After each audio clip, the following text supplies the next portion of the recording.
have to make. And in particular, I look forward to these conversations to help me make more informed decisions.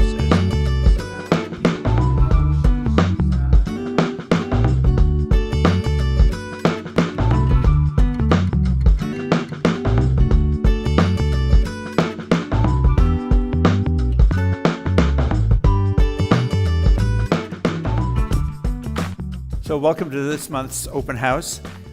In recognition of April being Earth Day month, typically the focus of the forum is on something environmental, and tonight is no exception. We're specifically looking at climate change, and my guests are people who work in this arena every day. Jack Clark is the Director of Advocacy and Government Relations for Mass Audubon. And Jack and I just realized that we each got our start on Beacon Hill 24 years ago. So my brother in arms here. And Abby Goodman is with the Mass, let me make sure I get this right, Mass Council of... American Council of Engineering Companies in Massachusetts. Thank you for your assistance. Most of the evening is going to be spent listening to your thoughts and trying to address your questions, but I just want to put a couple of questions to my guests, which I think will be disposed of very quickly. One is climate change real? Yes. Yes. Okay. And got that taken care of? Is it safe to say that it is at least in some significant measure anthropogenic, that is, it's human caused? Yes. Yes. Okay. Now, we've got that taken care of. Anybody wishing to dispute that is free to do so, but at your own risk.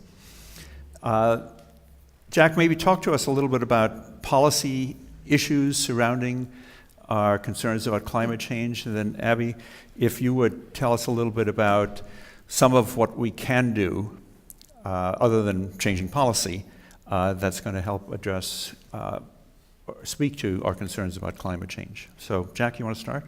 Sure. Thank you, and thank you for inviting me here, Representative. So when we talk about policy, we look at there's three different places where we have those conversations. One of them is in town hall, the other is at the State House, and the other for our country is in the White House. If we start at the top, at the White House, our conversations have changed in the last couple of years.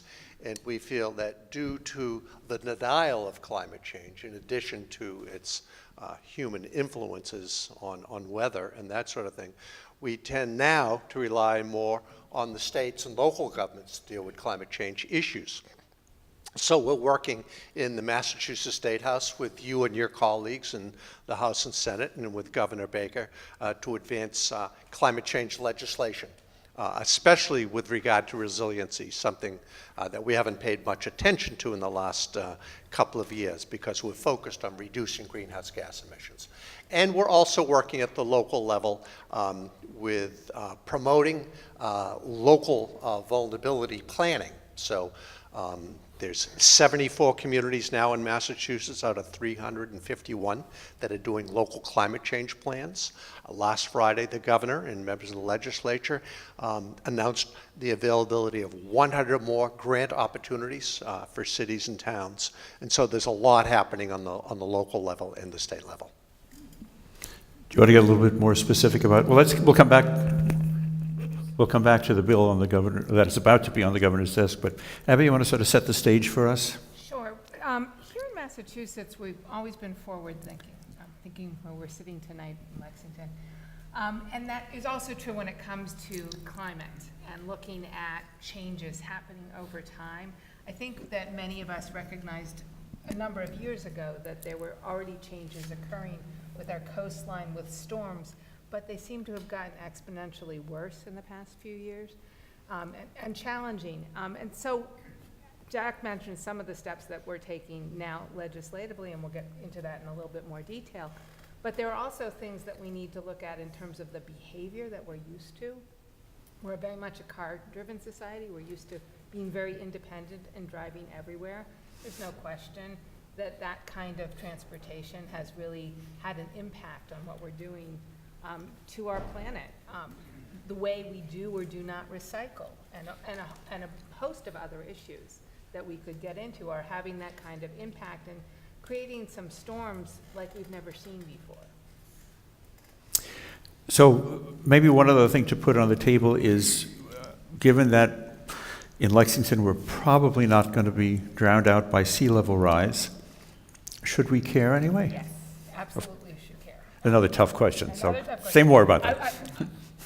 And I do want to say, I represent the engineers at the State House and in public in a lot of ways, but I brought a live resiliency engineer with me. Frank Riccardi's here from Weston and Thank you, Saxon. Frank, for being part of this. One of our member firms, so when we get to technical questions, he'll be perfect for that. But just in terms of impacts that we're seeing, in addition to the sea level and the storm damage that we saw in January and in early March, wind is a big factor.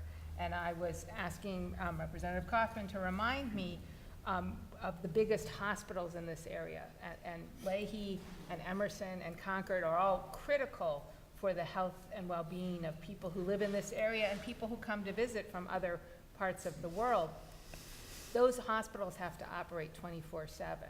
If something happens to the power grid because of storms, if there are greater than we're used to windstorms, heavier than usual precipitation, that all has an impact on those facilities and can cause damage for which they were never designed to withstand, as well as impact people, the ability of people to even get to those facilities. And that's just looking at hospitals, never mind the rest of the other infrastructure that we take for granted every day. So let me ask you a question, Representative Kaufman. How far are we from the coast? We're about 13 miles from the coast. Well, and 10 miles above sea level. So big coastal storms, we're seeing bigger, stronger, not more, but stronger coastal storms is one of the impacts of climate change. Would they have an effect here at 13 miles from the coast, 10 miles above sea level? I remind everyone that Sandy, Superstorm Sandy, was 1,000 miles wide.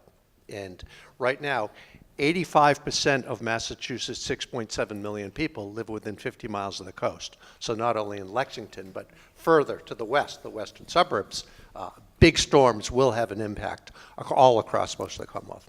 And any walk through or drive through town now, you'll still see limbs down from the most recent storm. So no question about the impact. Right. So the three big impacts from climate change that we look at are stronger storms, accelerated sea level rise, and excessive heat.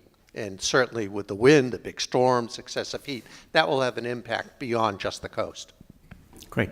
I'm going to turn the microphone over to whoever wants to ask a question, make a comment. Maybe I'll hold it, but I'll... I can see all the infrastructure builders are all here for seawalls and stuff like that.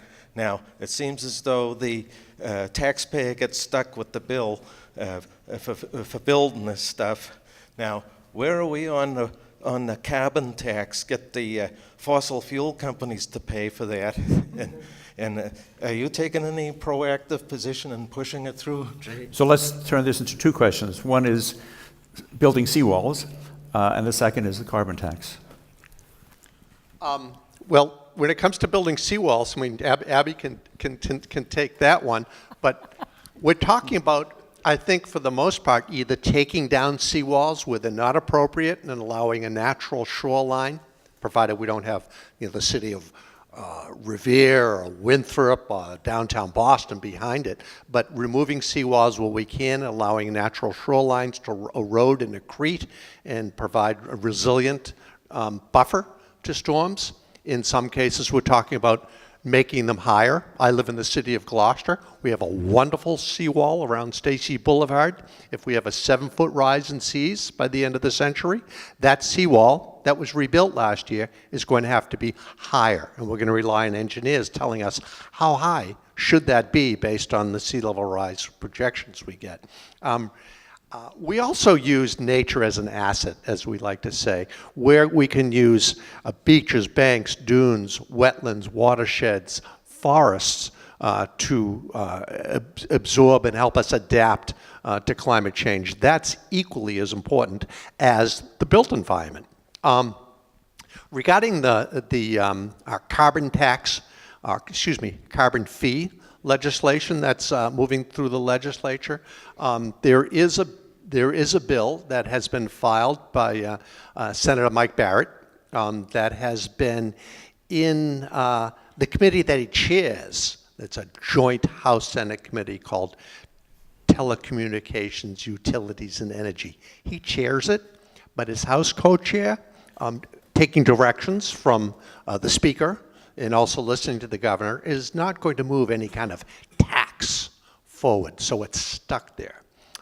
Senator Mark Pacheco, who's chairman of the Global Warming Committee, a standalone committee in the Senate, and also the Senate President Pro Tem, so a senator with great respect and seniority, has filed what he calls an omnibus energy bill. It's about a lot of stuff, including this carbon fee. That has not gotten out of any committees as a late file bill in the Senate. It's still a big issue. I think it needs to be a national issue. And we have, Mayor Bloomberg, former Secretary of State Schultz, and Baker going to the White House right after the election saying, listen, we need to look at this from a national perspective. In my opinion, from a public policy perspective, a carbon fee would probably tax, whatever you want to call it, would probably be the most effective policy initiative that Congress could take to deal with this issue. It's highly complex. There's a lot of things that go with it, but I think it's something that we are all going to have to look at some point. Abby? So I can't. Seawalls, I guess. I get seawalls. Okay. There's been a proposal floated in the Boston Globe a couple of times in the past few months, I've noticed, for a really large seawall that would basically block Boston Harbor. And my first thought when I heard about that, and I don't know what engineering firm might be involved, and maybe not one I even know, but was what would be the impact on nature? And aren't there other solutions that we need to be looking at first, greener solutions? Now, there's some hard realities that are coming with the coastal damage, and one of them is for people who are used to living near the shore, I'm sorry to say they're going to have to move. And that's a really painful reality for people who have had family property near the shoreline for so many years. But we're inland. We can't be responsible for rebuilding those properties again and again, and we do have to look at some green and nature-based solutions to provide that buffer rather than just looking at perhaps the massive seawalls you see in the Netherlands. So since you asked me specifically my thoughts on this, I'll do it very briefly. One is, I recall at the time that you and I were getting started, there was a book that was used in every course on marine and coastal environment called The Beaches Are Moving. And By Richard Bascom. Exactly. As I recall, the bottom line message of that was the beaches are moving and they will keep moving, and we can divert their movement, but we cannot direct it, and any gain in one area is a loss in another, and we probably ought to look to some other solutions other than physical structures. In terms of the carbon tax, I agree with Jack completely. It's absolutely the way to go. It's not clear that we can do it at the state level. It is clear that if we had a government in Washington that was alive and well, we could do it there, but not without some serious complications, because any tax like that tends to be regressive as a use tax. And we need to be concerned about taxpayer equity as well. And you would know, you chair the committee. That's true. On revenue. But I'd also like to indicate that it was Republican Senator John McCain that originally came up with the market-based solution for dealing with climate change when he initiated this carbon fee discussion and letting the market deal with it. So it sounds like we have to kick the ball over the seawall and let the feds take the leadership role. Other questions? Or we have to elect a different federal government first? Hi. I appreciate the importance of funding climate adaptation, but I think it's equally important that we continue moving towards 100% renewable energy in our state, and I'm very concerned about the demand charge that Eversource is trying to levy onto customers, making it even more difficult for people to have solar installed. And I'm hoping that you can help to repeal that demand. I share your hope. Jack, do you want to comment on that at all? I've talked to the folks at Eversource, and one of the questions was, Jack, do you have solar on your roof? Yes, my wife and I have solar on our 1850 old farmhouse in Gloucester. Do you know that not you, but your neighbors are paying for those lines that deliver those electrons from your house into the telephone poles? I said, I understand that. Well, they said, well, that's not fair. Everybody should be paying. And so we're putting a demand charge. So that's something that's the argument that's being made. We think it will repress the solar market in Massachusetts, so we're not very happy with it. We think there's more societal benefits to having solar than there are for Eversource, who's financially doing pretty well to have this charge. So we're not real happy with that. So that is a major issue at the State House. We can reserve that demand tax for 50 years from now after the market has shifted. Mark, did I see your hand? I didn't put my hand up, but if you're going to... I was anticipating it. If you're going to talk MMRCs and Eversource, one of the comments that you're right, the utilities like to say, are people paying their fair share when they put solar on their roof? But the answer to that is absolutely. The people who are putting solar on their roof are funding that. They're putting the capital up for that. They're putting that on the roof. They're producing a product, which is kilowatt hours. Those kilowatt hours go out of their house when they're not using them, go right to the neighbor's house, and the utility charges them full retail rate for that because they've produced a product. So this notion that people aren't paying their fair share, they're paying for everything they use, and they're getting compensated at the rate the utility sets for electricity at the point it's produced. So I don't think anybody else who has a capitalistic background would appreciate if you built a factory, produced a product, and then somebody said you weren't allowed to get compensated for it at the fair market rate. So that's really the way I look at it from that perspective. Nobody here to defend Eversource. Hi, my name is, I can hold it. I can hold it too. Go ahead, go ahead. I want to be able to grab it back. My name is Bijan Afsharshus. I just got off the boat 2 years ago. I had to work in the kitchen because I didn't have... Come on, let's get to your question, Bijan. Okay. Now, I've been here many times, this bill, that bill, many bills are hauled up in the House. So, and we say, okay, but if we say it's not okay, we go in front of a State House and stay there for a long time, then we can put an end to it. Do you want to talk about the bill, the climate change? Sure. So how many sessions is this? Our third We've session? had our climate change bill passed by the Senate five times. 5 times. Climate okay. change adaptation, So it's 5 times. So we're collectively with a number of other groups, part of the Climate Adaptation Management Plan Coalition. We've been working over a number of years to persuade the full legislature, or as many people as possible, to pass a bill that would enable the state to do a statewide plan. Right now, Jack mentioned we're doing those municipal vulnerability plans in certain communities, and they really need to be done statewide. But you also need to take a look at the regions and the state as a whole and be able to do long-term capital planning for resiliency. The bill keeps passing in the Senate very easily, but when it gets to the House, it's held up in a process.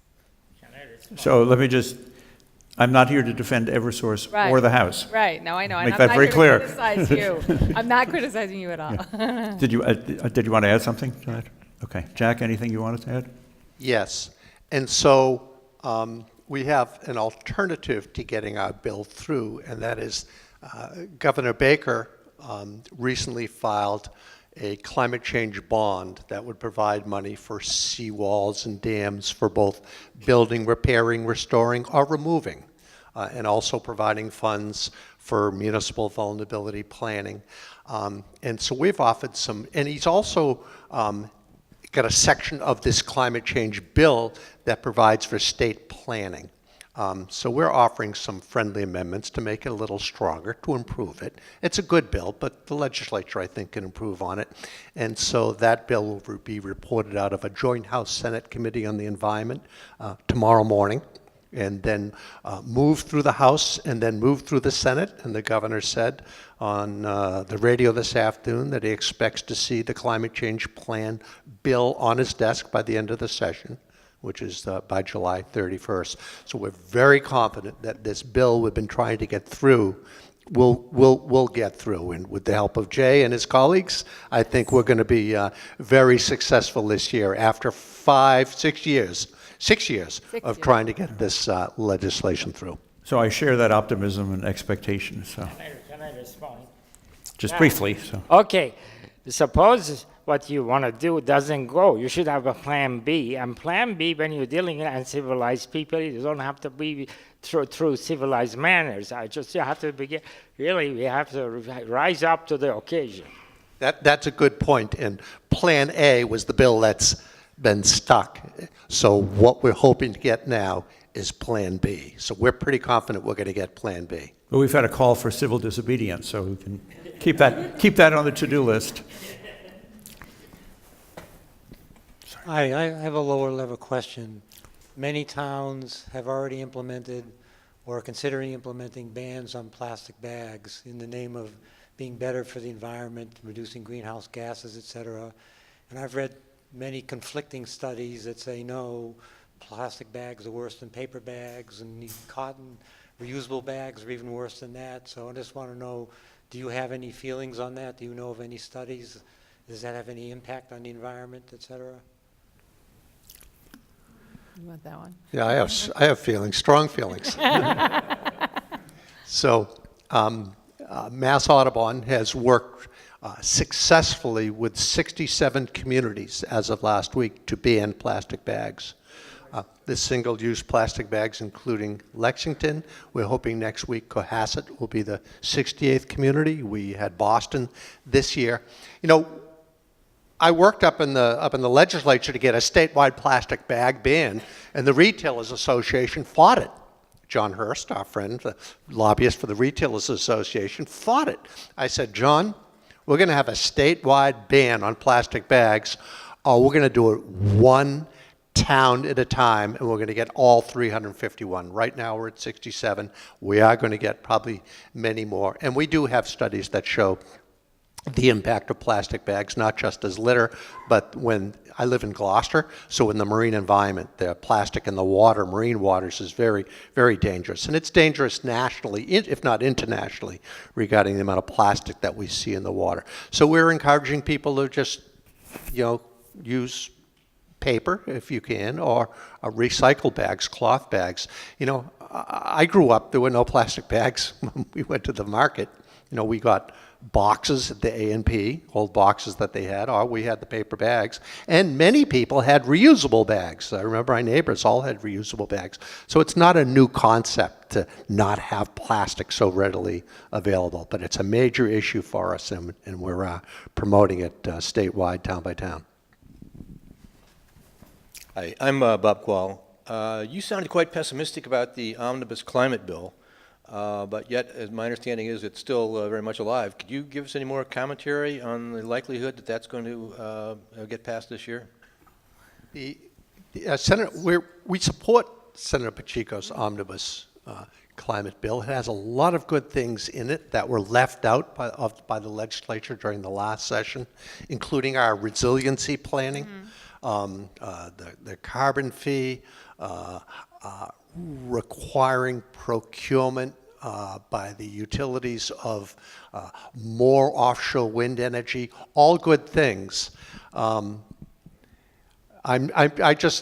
haven't seen it come out of any committees yet, so it's still there, it's existing.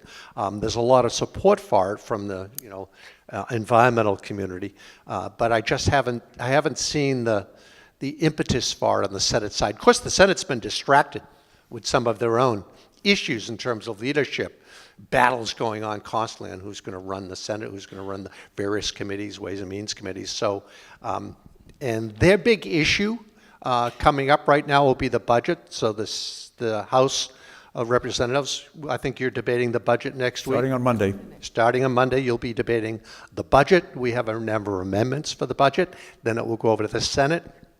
And I'm sorry, Representative, but I'm pretty confident you guys can multitask. But once the budget comes out, everything stops. Just like this week, everything stopped because it's school vacation week. But I'm pretty sure that the Senate can do the omnibus bill if they wanted to and then get it over to the House. But it's also a matter of timing, especially this being the short session, a year of the 2-year legislative session.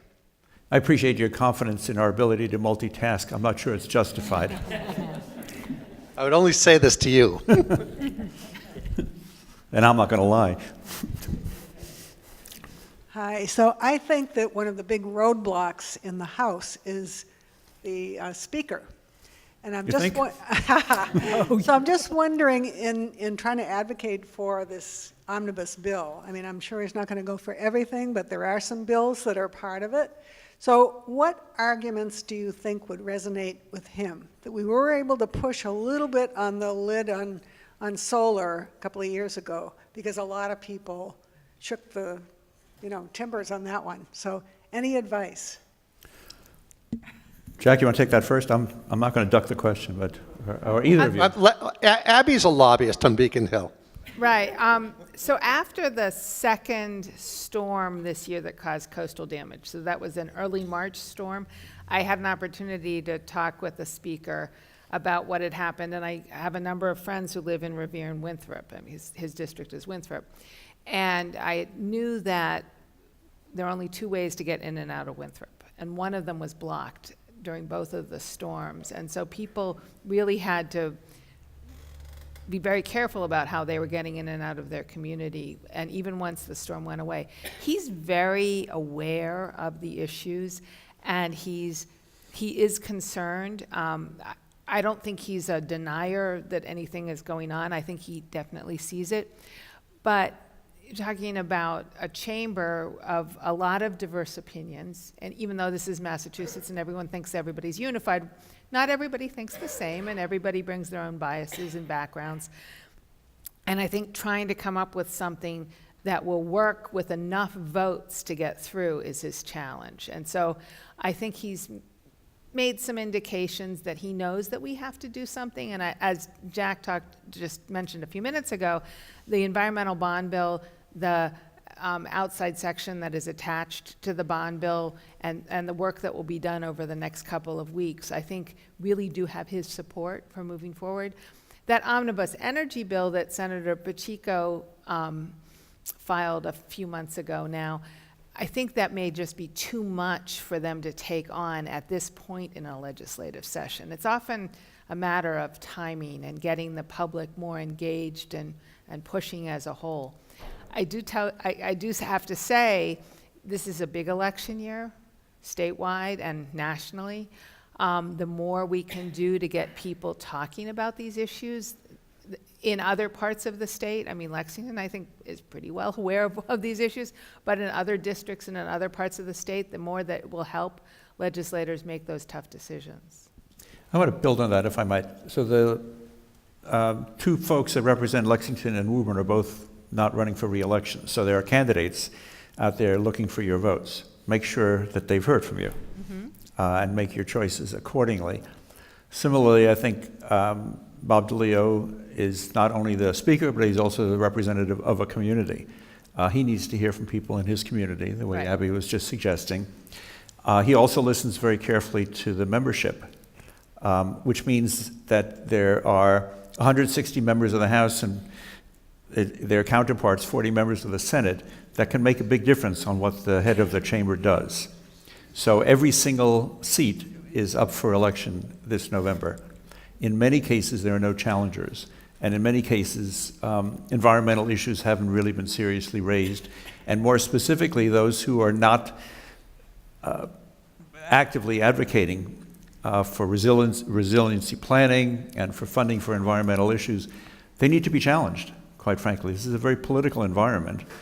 I'm in the political business. We got to get political. We can't just have good arguments.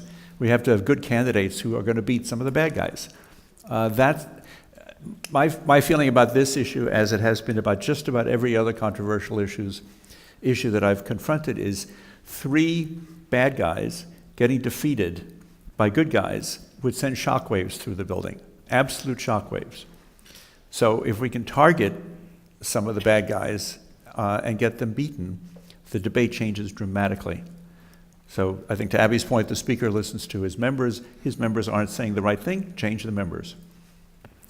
And last Friday, we had a press conference at Revere Beach in which these 100 new municipal vulnerability preparedness grant opportunities were announced. And the speaker was there, and he spoke very positively with Lieutenant Governor Polito and Environment Secretary Beaton on the need to get this, this kind of work done. So I would say the speaker is with us, and we're going to get this done. Other hands. Well, let me see if there's anybody else before Bijan gets a second bite at the apple.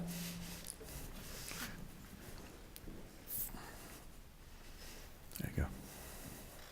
I hear a lot of reaction to the damage that climate change is doing and how we're going to build walls and help ourselves that way. And I'm hearing electricity being the thing that might save us. Cheaper, better electricity with less stuff in the air. Is anybody doing anything about what cars are doing to the environment? And is anybody helping us convert our gasoline guzzlers to more clean fuels? I don't have statistics with me, and Frank, I don't know if you have any recent studies, but we're going to see more and more electric vehicles on the road. Transportation planners here and in other parts of the country as well are really trying to solve issues related to charging stations. How are we going to make it easier for people to recharge their vehicles? We've seen a great increase in fuel efficiency in vehicles as a result. My husband was just telling me he had to go on a trip and drive a Kia, and when he went back to the airport to fly home, he had had the car for 5 days and driven a few hundred miles. He only had to put 4 gallons of gas in the car before he returned it, and he was shocked. And he had never driven a vehicle like that before. He couldn't figure out how it really worked. But we're going to see more and more of that. We're going to see smaller vehicles. We're going to see more efficiencies. And I do think we're getting there. And that's the big challenge in terms of reducing greenhouse gas emissions and being more energy efficient. 60% of our carbon emissions come from the transportation sector. So I put solar on my house. I put thermal pane windows. I did insulation. We got, my wife's car doesn't burn hardly any gas. We've done everything we can, but that was the low-hanging fruit with a lot of tax incentives in Massachusetts for individuals to do their part. And the Commonwealth did too. We shut down 5 coal-fired plants, the only coal-fired plants in Massachusetts. Now that the low-hanging fruit has been picked, the big challenge, societal, I'll say, not only from a public policy perspective, is dealing with the transportation sector. That's a huge piece of it. So I have a question for you, Mark, but before I do that, let's go back over that list again of things that we can all do. So reusable bags when we go shopping, fuel-efficient cars, thermal windows, solar panels on the house. Was there something else? Heat pumps. Heat pumps, thermal heat pumps. Switch to electricity. The heat pumps are great. I'll talk personally again. We're doing that as we speak. So at our house, because it can help, and we have solar and we use electricity more than I have a traditional old New England house. We have an oil burner, and that's what we do. That's not unique in New England, but it is around the rest of the country. But it's something that we also have to deal with on a personal level. Mark? I have some shameless plugs on the electric car question. So in Lexington, a shameless plug for Lexington, we're the #2 community in the state per capita number of electric cars per capita. So And if I'm Weston beats not us. mistaken, we had the first charging station. Yes, we had the first charging station. It was announced 5 or 6 years ago on Yes. the green. And let me say something positive about Eversource. I called Eversource today and said, I'm getting lots of calls about our charging stations, people complaining because they're always full. And so I called Eversource, the guy in charge of charging stations, said, I'm from Lexington, I'd like to talk to you about expanding our charging stations. He called me back an hour later, he says, I'm on vacation, I want to help. So they're sort of waking up to the idea that maybe electric cars are positive. In other things that they're doing for electric cars, the administration has this program called More EV. It's a rebate program, so when you buy an electric car, you get a check from the state of Massachusetts for $2,500. I'm seeing some people who have gotten those checks nodding their heads in the room here. There's the federal incentive for buying an electric car, which is $7,500. The state will give you $2,500 even if you lease the car.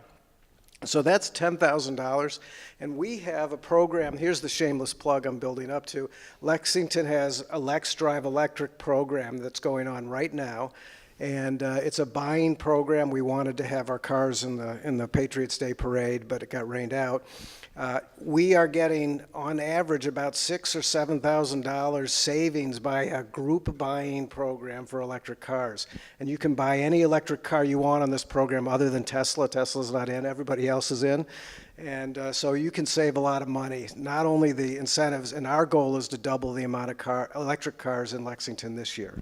Okay, well, I have a question for you. Would you consider running for Jay's open seat? We need your voice up here. Good question. And the right question. First, people are well aware that the energy density of batteries is nil compared to carbon fuels.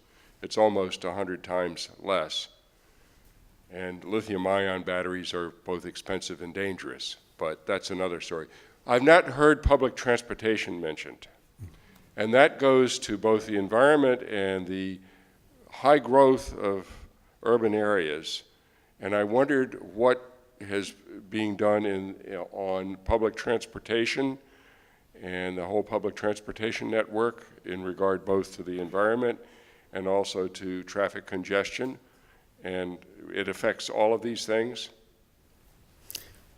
Good and complicated question. Abby? So I'm going to talk about something that's not directly related to this town, but it's something that I'm aware of. People in Worcester and people in Springfield want the flexibility to commute to Boston. They want to live in those areas and commute to Boston. So there are a number of people pushing for high-speed rail. The challenge is you've got commuter rail, more localized commuter rail, running from Worcester, Marlborough, Framingham into Boston now, and you can't run high-speed rail in the same way on those tracks when you've got trains that are stopping every few miles for commuter rail purposes. So Mass DOT is doing a study to figure out what would have to be done to those tracks, what additional side tracks would have to be put into place to be able to run the kind of high-speed rail just along that one route. They're taking a lot of other steps in those areas as well. Green Line extension may have a tangential impact on this area, maybe an impact on families in the Somerville line more directly. But as that project goes forward and other transit projects go forward, I think you'll see a positive impact. But it takes money to make those pieces of infrastructure happen. I'll also add that one of the reasons I'm as exercised as I am about the proposed fair share amendment to the Constitution is it would raise $1 billion a year for roads and bridges, and in particular for public transit. We are seriously underinvesting in that. Having not had the money, we haven't even given it any good thought. So we're well behind. And what comes to mind, about 2 months ago, I had a chance to go, I was in Japan and had a chance to go on their high-speed rail, moving along at 240 miles an hour. The weekend after I got back, I took Amtrak from here to New York, and I thought I was in a third world country. Mm-hmm. Never mind, I thought I was. I was in a third world country. So this is, you'll hear this from Mike Dukakis from sunrise to sunset. We have made some very seriously bad decisions and underinvested in public transit. And those decisions have been seriously motivated by the automobile industry. Follow the money. They've put a tremendous amount of money into electing people and into getting policies that advance the cause of the private automobile at the expense of public transit. So we have generations of bad history here. And I'd like to think that the climate debate is going to help shift us to a better conversation, but none of us should underestimate the cultural challenge that's involved in that. But it's the right challenge to take on.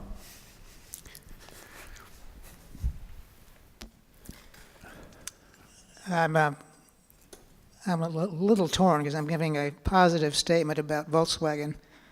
In the settlement they did, Electrify America, there are going to be from 4 to 10 charging stations at every Walmart, courtesy of them. And they're putting charging stations all over the country. So they're putting their money where their mouth is. They earned the right to do that, too. Hi, this is a question for Jack. I came in a bit late, so I apologize if this is too unrelated, but I am curious about the effect of polyester and other particles in clothing and getting into the waste stream and into the ocean. It seems like there's a problem with substantial amounts of small particles. They don't seem to know where they come from, but there's so much in fleece and things like that. It just seems like that would be a substantial problem that doesn't get discussed a lot. I don't know if that's true, though. No, it certainly is. And we work closely with a group called Clean Water Action. There's a woman, Elizabeth Saunders, there who really has taken the lead on that type of thing. But the plastic from polyester, from straws, from bags, from bottles, all that so much of it ends up in the ocean that in the next 50 years, it said there'll be more pounds of plastic in the ocean than fish. And we hear about the great plastic patch that's floating around the Pacific and others. They aren't always visible. There's one in the Atlantic, National Geographic just reported on, but these great plastic patches that are thousands of miles wide are not something you can actually see all the time. Some of them, it's that microscopic plastic, at the very, very small particle plastic that are there. There's hardly any fish or marine mammals where there's not plastic detected in their skin samples, and that's not just from ingesting a plastic bottle. It's because it's just endemic in the marine environment. Comment and a question. Just to add to your list. Just to add to your list, Jay. High efficiency oil furnaces in homes. I know I've put one in 10 years ago, and I've saved about 200 gallons of fuel a winter for the last 10 winters. So that's a big plus. But the question is, talking about plastic, bottle bill. What's happening to a bottle bill to charge, for water bottles that get thrown out in the litter and add to the plastic in the environment? Oh, that makes me sad, the bottle bill. This is our second attempt. We're unable, let's put it this way. The legislature was either unwilling or unable to pass a statewide bottle bill. So 2 years ago, we had a ballot question. And we lost resoundingly, like by 87%, to have a bottle bill pass. Our coalition, our group, put in, I think we had a total of $93,000 we were able to raise. The anti-bottle bill campaign put $10 million into defeating it, with just saturated the TV airwaves with let's up our game in recycling. We need to do more with recycling. We don't need to have people going back to the supermarket with bottles. Let's have them at the curbside be recycled. And that's where we really need to put our efforts. And as soon as they won, We did not hear from them in terms of upping our recycling efforts in Massachusetts, and we didn't expect to. But it was Pepsi and Coca-Cola and the bottling companies, and a lot of local supermarket chains fought it also because they didn't want to deal with the inconvenience that we all deal with regard to plastic bottles. So we lost that one. I don't think we're going to make another stab at a ballot campaign for the bottles. Well, that's a perfect example of what I would call failures of the legislature. The fact that you had to go to the ballot with that was because we didn't do what we were supposed to have done or needed to have done. And the same holds true for virtually every initiative petition that will be on the ballot this November, as was the case 2 years ago. I think each of those is a serious indictment of the legislature. And it's a very bad way to do government, because as was the case with the bottle bill referendum, it always, or almost always, virtually always, goes to the highest bidder. If you've got money to spend on it, this gets me particularly nervous about the ballot question that I hope will be available to us in November on the Fair Share Amendment. We're going to get outspent. I mean, the big business community has already spent a lot of money trying to defeat us at the SJC level. If that fails, they're going to try to defeat us at the ballot, and we'll be spending a lot of money on it. So it's just a very capitalistic way to do governance. It's not a very smart way to do governance, not a very democratic way to do governance. And the ballot question is a last-ditch effort to get a public policy initiative made into law. And you know, Jay's absolutely right. It's a bad way to make public policy. However, as part of the process, when you go through the process to get, you know, you have to do signatures and all this, one of the criteria you have to meet is that, is your bill in front of the legislature? Is there a last opportunity they have to make it, you know, to pass it? And that was with the bottle bill, and the legislature decided, we'll take a pass on this. Let the voters decide. Watch us do the same with a couple of the petitions that are out there now. Bijan? Yeah, I just want to make comments about public transportation. And it's easier to turn it on because some people read lips. About 2010, 2011, I started petitioning for Sunday bus service, and I collected 2,000 signatures. We went to Jay's office, talked to a higher brass of MBTA, but soon after we had the cutbacks, and they were going to cut the whole thing. And I also want to comment about the habits of taking public transportation. We have bus 62 and 76. They're full in the morning and the evening. In between, you have 7 or 8 people in the bus. Now, but regarding about public transportation, everything is so scattered, so it's not impossible to have a public transportation to serve everybody. We have to look at what they do in China. They have tricycles, they are enclosed, they carry passengers, they go 60 miles an hour. And in here, in the whole state of Massachusetts, we have one bicycle shop that handles it. Okay, thank you. So you're reminding me that there was a comment earlier about, and I think you spoke to this one, about establishing different rail connections. We are looking out through these windows directly behind us at a rail trail that most of us, or many of us, use and value enormously. That's there because there's no train there. That was destined to be the red line going out to 128. And that was defeated probably about 50 or so years ago. I'm hearing something. Are the Red Sox winning? Oh, they're not playing yet. We're making some very odd choices. And as much as I appreciate the rail trail, I would even appreciate more having the red line out here. But those are tough choices, and we don't have that choice right now. Mark? Anybody else want to get in this conversation? Please do. I wanted to follow up on Fran's comment, question, whatever, about breaking something out of the omnibus bill, and wanted to talk about the RPS standard. For most people, they don't know what that means. Renewable portfolio standard. Right now in the state, we have a law that says we should raise the amount of renewable energy in our electricity 1% a year. Right now, this year, we're at 13%. If we raise it 1% a year, we will be at 100% renewable in 2105.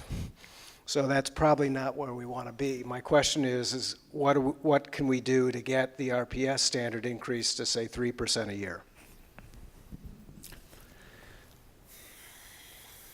I'm going to look to you on water treatment plants in a minute. But as infrastructure gets rebuilt, infrastructure like water treatment plants, wastewater treatment plants, other major infrastructure, there's a real effort by engineers and by owners to make these facilities much more energy efficient.